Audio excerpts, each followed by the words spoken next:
बिस्मिल्लाहिर्रहमानिर्रहीम, अस्सलाम वालेकुम। मैं हूं नईम साकिब और आज जब ये वीडियो आप देख रहे हैं तो तेहरान से आज एक ख़बर आई जिसने इस्लामाबाद से वाशिंगटन तक फैली हुई सफारतकारी की तमाम शम्में तकरीबन बुझा दी हैं। ईरानी वज़ारत ख़ारिजा के तर्जमान इस्माइल बकाई ने बाज़ाब्ता तौर पर ऐलान कर दिया है कि ईरान मुज़ाकरात के अगले दौर में शरीक नहीं।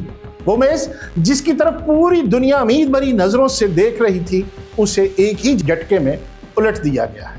इस्माइल बकाई का ये इनकार महज एक बयान नहीं बल्कि ये इस एतमाद का जनाजा है जो काफ़ी दिनों से इस्लामाबाद में तैयार हो रहा। सवाल यह है कि आखिर ऐसा क्या हुआ कि ईरान ने ऐन वक्त पर पीछे हटने का फैसला किया। इस्माइल बकाई ने साफ अल्फाज में वाज़ेह कर दिया कि ईरान दबाव और धमकियों के साए में कभी भी मुज़ाकरात की मेज़ पर नहीं बैठेगा। उनका इशारा उस बहरी मुहासरे की तरफ है जो वाशिंगटन ने हालिया दिनों में मज़ीद सख्त कर दिया। तेहरान का मौक़िफ़ अब बिल्कुल दो टोक है। वो कहते हैं कि एक तरफ आप हमारे जहाज़ों को पकड़ रहे हैं और हमारी मईशत का गला घोंट रहे हैं और दूसरी तरफ अमन का राग अलाप रहे हैं। जब तक ये मुहासरे ख़त्म नहीं होते इस्माइल बकाई के बकौल कोई भी गुफ्तगू सिर्फ वक्त का ज़िया होगी। अमेरिका का मुमकिन रद्द अमल क्या हो सकता है? बारूद की ज़बान हो सकती है या सिर्फ खामोशी? अब सबकी नज़रें वाशिंगटन की तरफ है और डोनाल्ड ट्रंप की तरफ देख रही हैं, जहां से फ़िलहाल अभी तक कोई खबर नहीं आई। लेकिन अभी जब आप वीडियो देखते होंगे तो हो सकता है कि अमेरिका की तरफ से भी कोई बयान आ चुका होगा। अब ये खामोशी अगर रहती है तो ये किसी बड़े फैसले का इशारा हो सकता है। अब जो एक्सपर्ट्स वो कहते हैं कि अमेरिका का पहला मुमकिन रद्द अमल ऐसा हो सकता है जिससे जो थोड़ी बहुत ही माइशी ऑक्सीजन ईरान को मिल रही थी उसका भी गला घोंट दिया जाएगा और उनकी जो रगों में मईशत का थोड़ा बहुत ईंधन जा रहा था वो रगें भी हो सकता है वाशिंगटन काट दे। क्या ईरान ऐसा होने देगा या ईरान को इस चीज़ का नहीं पता? ये बहुत बड़ा सवाल है। अब बात करते हैं कि दूसरा जो रद्द-ए-अमल उनका हो सकता है वो उसको मुहासरे से निकलकर स्ट्रेटेजिकल जो स्ट्राइक्स हैं वो भी हो सकती हैं। वाशिंगटन में बैठे हुए हाक्स जो डोनाल्ड ट्रंप को मशवरा दे सकते हैं कि अब डिप्लोमेसी फेल हो चुकी है, अगर ईरान 22 अप्रैल की डेडलाइन तक वापस नहीं आता तो अमेरिका ईरान के एटमी रिएक्टर या इसके मिसाइल लॉन्चिंग पैड को निशाना बनाए या फिर B-2 बमबार इस्तेमाल करे। ये वो मोड है जहां से वापसी का रास्ता सिर्फ राख से होकर गुजरता है। पाकिस्तान की पोजीशन इस वक्त बहुत नाजुक है। इस्लामाबाद के लिए ये सूरत हाल बहुत ही बुरी है क्योंकि पाकिस्तान उस तमाम अमल का मेज़बान और मरकज़ी सालस था, अब एक ऐसी बंद गली में खड़ा है जहां से उसे खुद समझ नहीं आती वो क्या करे। क्या आसिम मुनीर की कॉल ट्रंप को अपने मुतालबात जो है उसमें नरमी करने पर मजबूर कर सकती है? ये भी एक पॉसिबिलिटी है क्योंकि इस्लामाबाद ने इस मुआहदे के लिए अपनी तमाम तर सफारती तवानाई इस्तेमाल की थी, लेकिन अब पाकिस्तान एक तरफ अमेरिका के सख्त लहजे और दूसरी तरफ ईरान की नज़रियाती ज़िद के दरमियान फंसा है। पाकिस्तान की मईशत के लिए ये इनकार एक क़यामत से कम नहीं। जब से कशीदगी बढ़ी है पेट्रोलियम इंपोर्ट बिल में 20% से ज़ायद का इजाफा हो चुका है। डॉलर की कीमत और स्टॉक मार्केट पर पड़ने वाले असरात ने आम पाकिस्तानी का जीना मुश्किल कर दिया।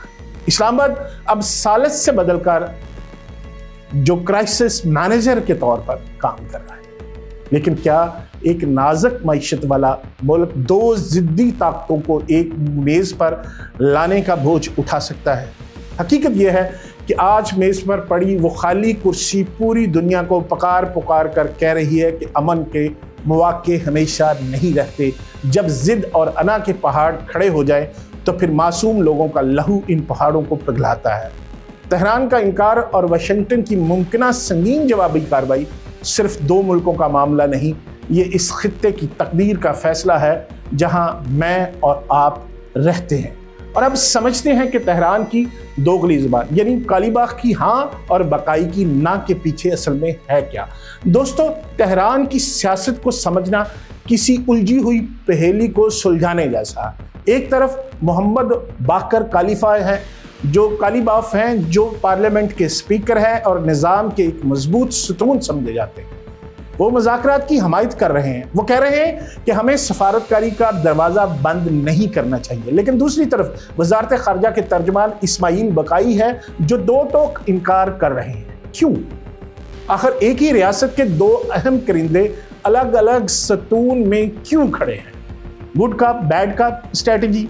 सियासत में ये एक पुराना हरबा है। कालीबाफ का नरम रवैया दुनिया को ये बताने के लिए है कि ईरान अमन चाहता है, जबकि इस्माइल बकाई का इनकार वाशिंगटन पर दबाव बढ़ाने के लिए है।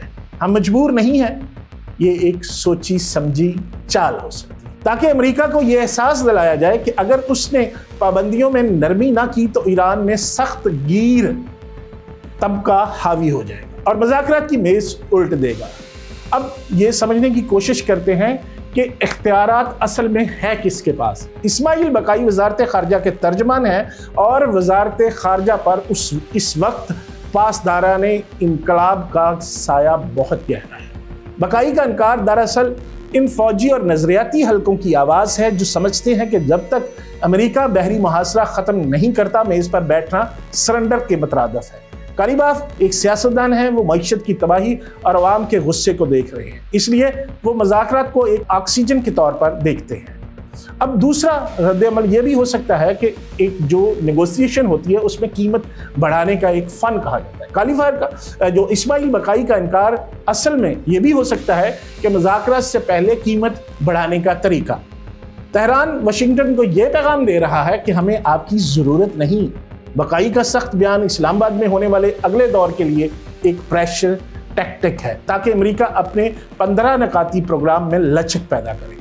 और पाकिस्तान के लिए अब सबसे बड़ी इसमें उलझन ये है कि इस्लामाबाद ये सूरत हाल एक इम्तहान की तरह उसमें से गुजर रहा है। वो किसकी बात माने, किसकी बात ना माने, कालीबाफ की अमीर की या फिर बकाई की धमकी की। जब तेहरान से दो मुख्तलिफ आवाज़ें आती हैं तो सालस के लिए पुल बनना और भी मुश्किल हो जाता है। हकीकत यह है कि इस्माइल बकाई का इनकार आखिरी फैसला नहीं बल्कि एक सियासी पोजीशन है, जबकि कालीबाफ का बयान वो खिड़की है जिसे ईरान ने अब भी खुला रखा है, बशर्ते कि वाशिंगटन इस खिड़की से पत्थर फेंकना बंद कर दे। आने वाले टाइम पे जल्द ही हमें 1-2 दिनों में ये पता चल जाएगा कि ऊँट किस करवट बैठता है। अल्लाह ताला पाकिस्तान का और पूरी दुनिया का हामी नासर हो।